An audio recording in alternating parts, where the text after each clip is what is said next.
Mom, Dad, I humbly suggest you save some money and shop Amazon for back to school. It's for my growth, meaning my body's growing at an alarming rate. And clothes you buy me this year will be very small very soon. Plus, the clothes I love today will be out of style tomorrow. But at least your wallet doesn't have to be my fashion victim if you shop low prices for school at Amazon. Hopefully this is helpful. Amazon. Spend less, smile more.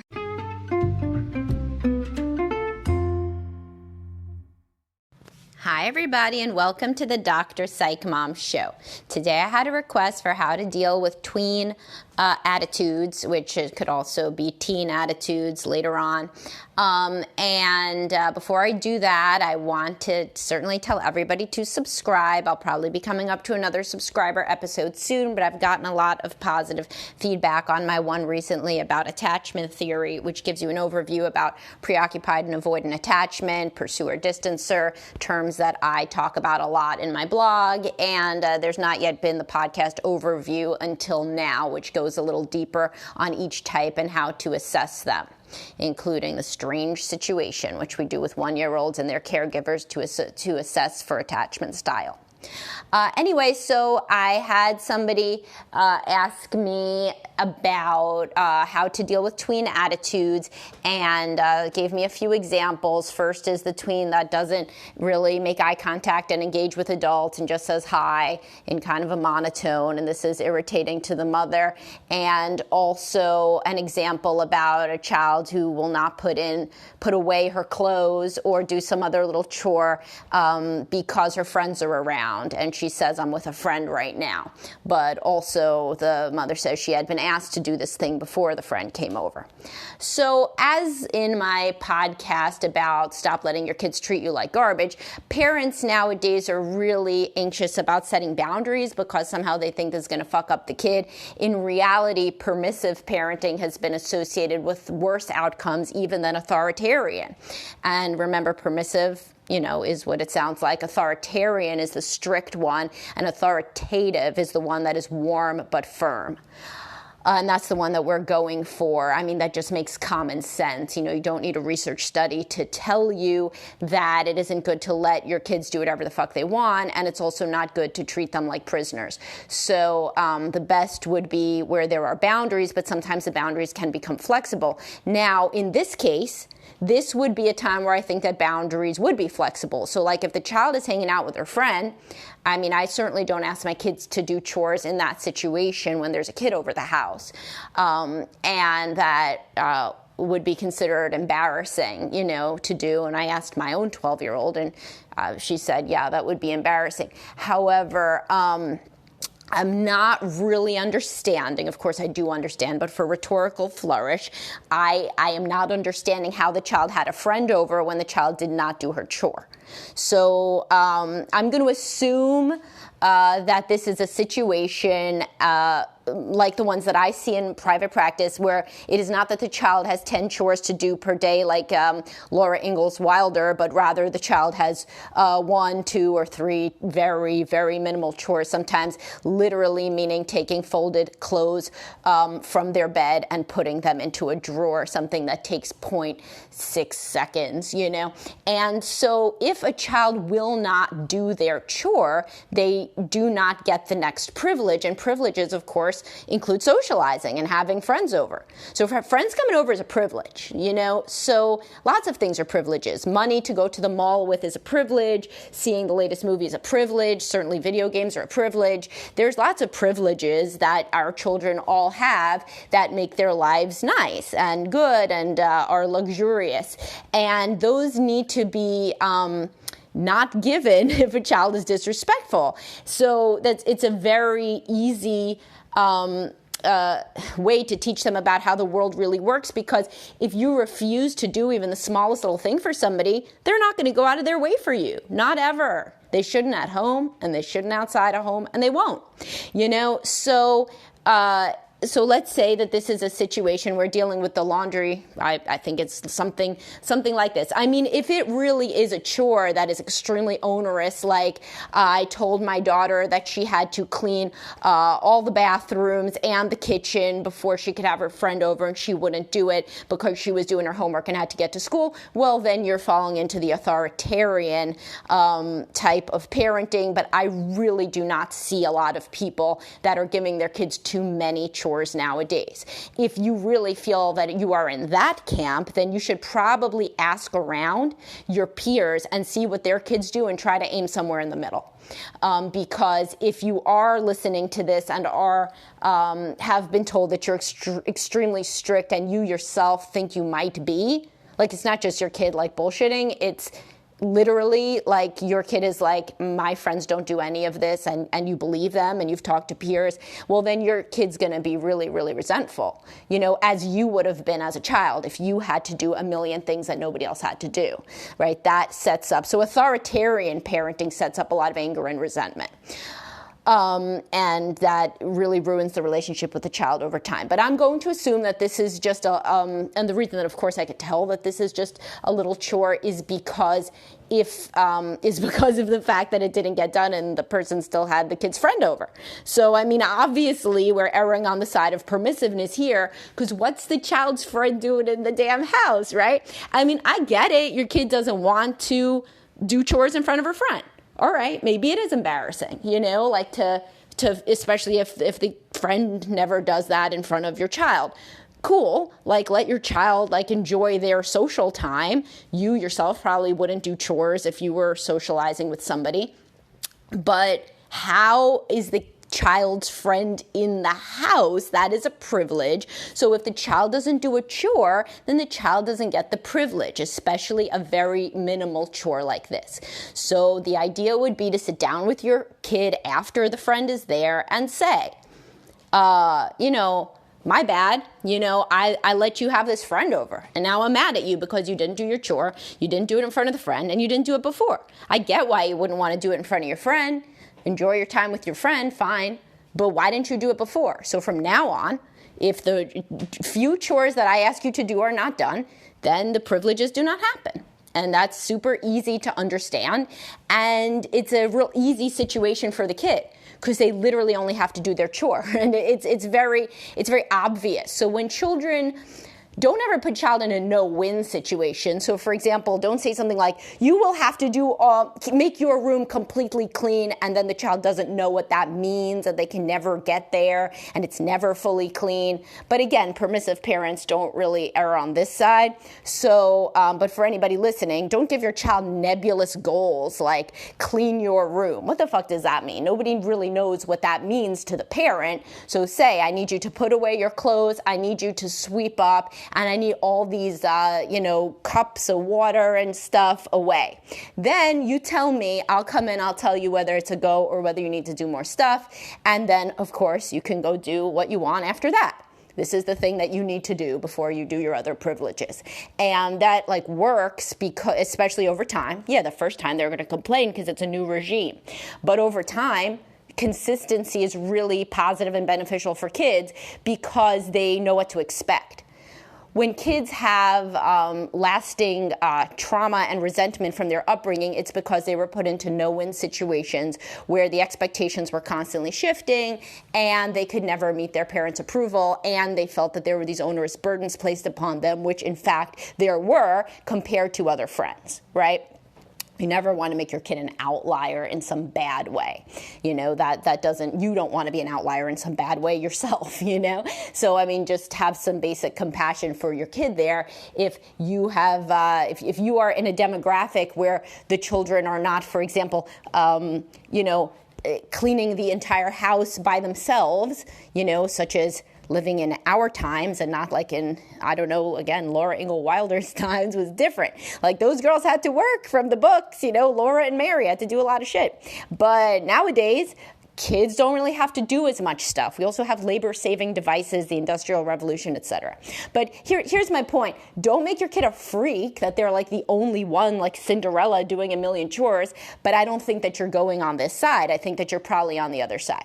So it's very easy to understand. If you do X, you get Y. Now, you could do the same thing with anything else that bothers you, including the disrespect, what you perceive as disrespect, maybe social anxiety and awkwardness. At this age, kids find themselves to be extremely awkward, and they're like embarrassed by even being alive, like they're just breathing feels awkward. They feel like the adults are staring at them. They feel like everybody's staring at them.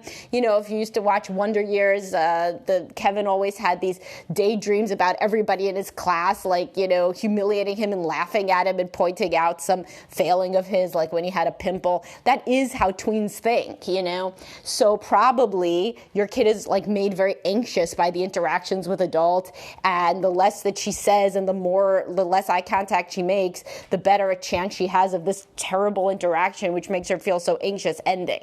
Now, I certainly understand your perspective, which is you don't want your kid to act rude. So therefore, make the expectations very clear.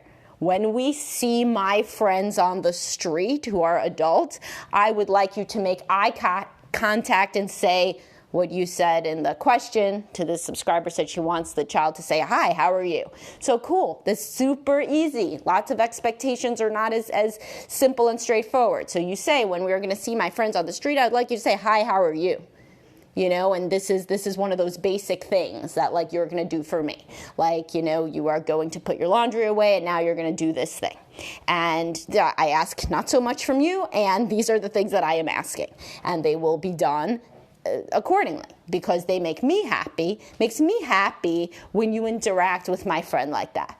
Because, really be honest. And as I've written before, let's always be honest with our children about why we want them to do stuff. Like, plenty of people act like completely socially bizarro when they're 12, and then they're totally normal by the time they're like 25, and they say, "Hi, how are you?" So like, if you're saying like, "I want you to learn this and that and this and that," that really is not as much of a compelling argument, because the reality is that you're mobilized in this moment by your own embarrassment about what your friends will think about you. But if you're honest about that, then cool. Like, don't tell your kid, "I want you to learn how to engage with adults because this is going to predict like how successful you are in life."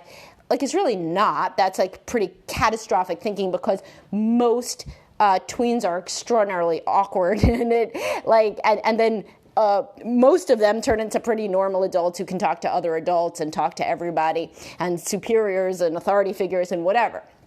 But it seems like it personally irritates and triggers you, which, of course, always, by the way, it's interesting and maybe even essential to figure out why you yourself are triggered by a certain thing.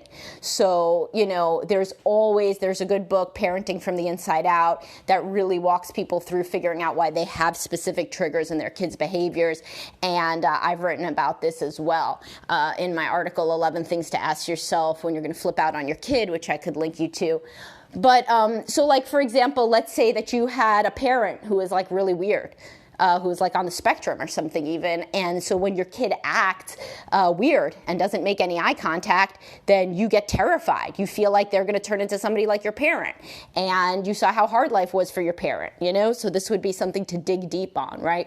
Or maybe you feel like your kid is kind of ungrateful, and you're just asking them this one thing and they won't do it. And who else was perhaps ungrateful or unappreciative in your life? Are you triggered by thinking if somebody is ungrateful or unappreciative? Frequently, when people perceive their kids as unappreciative, it's because they were with a parent who never recognized anything positive about them and wasn't very appreciative. So that was also in my article, Stop Letting Your Kids Treat You Like Garbage, which was also a podcast episode. But anyway, you're totally within your rights. You are giving your kid a lot of shit, I'm sure, and lots of privileges, lots of cool stuff, lots of clothes, lots of trips, whatever. And, this generation of kids gets a lot of stuff. And so you want to say, it embarrasses me, when you won't say hello to my friends. I think that they think you're being rude. So, because you are going to be nice to me, this is what you're going to do. You're going to make eye contact and say, "Hello, how are you?" Then that's going to make me feel good. So then if your child says, well, I don't want to do that, you say, nah, I don't want to do a lot of things. I particularly don't want to drive you to the mall later. I don't want to buy all these clothes from wherever the hell you like. I don't want to buy you voice lessons and guitar lessons and soccer and all sorts of shit. So you know what? I don't really want to, but I do it because I love you. So here's something you're going to do because you love me and because you're a member of the family. Okay, so next time we see somebody, I'd like to see that. If you forget, I'll just kind of squeeze your hand a little bit, and I'll give you a little, or I'll like wink or something. I'll give you a code. And most kids are going to try to do it. And if they don't, then that would be indicative of a different sort of an issue, such as a larger social anxiety issue or an anger issue toward you, and just a lot of resentment on their end, which precludes them from wanting to make you happy. But within the majority of relationships with children, when expectations are delineated very clearly with consequences and reinforced consistently, then that can ameliorate a lot of the problems. So, for example, if you then had a day where you met a person on the street and your kid didn't barely say hello and didn't talk at all, later you would say, that interaction didn't make me happy, doesn't exactly make me want to do whatever we were going to do later. That was fun. So do you want us not to go to the mall later? Your kid's going to be like, no, I have to go to the mall. So then you'd be like, all right, I'll give you one more chance. But next time you don't do it, truly, we will not go to the mall. Because I say to give a warning to be kind. Because if it's a whole new sheriff in town with consequences, might as well be kind and actually say, here's what would have happened in the new regime if you don't do what I say in these couple of things I ask. We then do not do the privilege later. And that may be very strange for your child, so give them a little lead time with that. So say, so because I asked this of you and you didn't do it, I don't want to go to the mall. Since this is a whole new thing I'm doing where there's consequences, I'll still take you to the mall this time. Next time, though, it's over. So then 2 days later, your kid thinks that he's going to call your bluff and she, doesn't talk to the adult again. And you've introspected about the social anxiety thing. You don't really think it's that. But of course, who knows? You might want to ask your kid if they do suffer from social anxiety and this feeling of why they're not talking to your friend. But I'm sure you did that anyway, which is why I didn't lead with that, because most parents today talk about the feelings with the kids too much, if anything, not too little. So let's say your kid does it again. Let's say your kid acts totally rude and doesn't even say hello to the friend at all, never mind make eye contact. Then you say, well, next thing that we were going to do, we were going to go to get ice cream. We're not doing that. Your kid will be like, oh my God, why? No, you can't do that. You say, yes, I can do that. I even gave you a warning. I was so nice last time I gave you a warning. This thing's very important to me. Now, if as you're listening to my episode here, by the way, you're like, you know what, it really isn't that important to me, and maybe I'm going to do some more introspection about why this embarrasses me so much and what I feel that it says about me to my friend and why I may be triggered by a child who doesn't listen or by a child who acts awkward, then great. Take it off of your list of shit that you want, and go back to the folding and putting away the laundry or what have you. Anytime you could get some shit off of your list of stuff that you want another person to do because you realize it's your problem, then great. That's like in parenting, that's in a relationship, that's anywhere. You should always do a deep dive of why do I want my loved one to do X? What about me is it? Is this actually important for our relationship, or am I maybe conflating variables and being triggered by something in my own self? But maybe you'll decide, no, it really is important to me. You know what? If anything, I'll put away the damn clothes. I just want her to act social because I really do think that is going to make my life with her a lot easier, and it's going to put me in a better mood. And it's important to me that she acts nice to these people who act nice to her or whatever. Then you can make this your hill to die on. And it's not going to be, you're not going to die on it because the vast, vast majority of children will respond very well to contingent, consistent expectations. And of course, if this is an impossible situation and you're locked in a battle of wills with your child, then family therapy can be very useful in assessing why the child refuses to engage. And we usually use a frame with children of can't, not, won't. So if your child is really given this as a very, very clear expectation with contingent consequences that they care about deeply and still cannot do it, then we must think, why can my child not make this eye contact? What is actually going on? And a therapist may be much better at figuring that out than a parent who is really, where it's really too close to home. So thank you so much for asking this question. Hopefully it gave you a useful perspective. And for all the other listeners, hopefully it taught you something about the different parenting styles, in addition to how the majority of children will respond if given these very clear expectations and a very consistent, integrated, natural kind of way to explain, kind of, if you don't scratch my back, I don't scratch yours, especially not on the margins of all of these extra luxuries that I am, creating your life to be so magical. Maybe I'm not going to make it so magical if you can't do like little things for me. And that's like how life works, you know? If you bust your ass for somebody over and over, and then you ask them something and they don't do it, well, then you stop busting your ass for them, which includes, of course, hosting play dates and anything else that, is extra.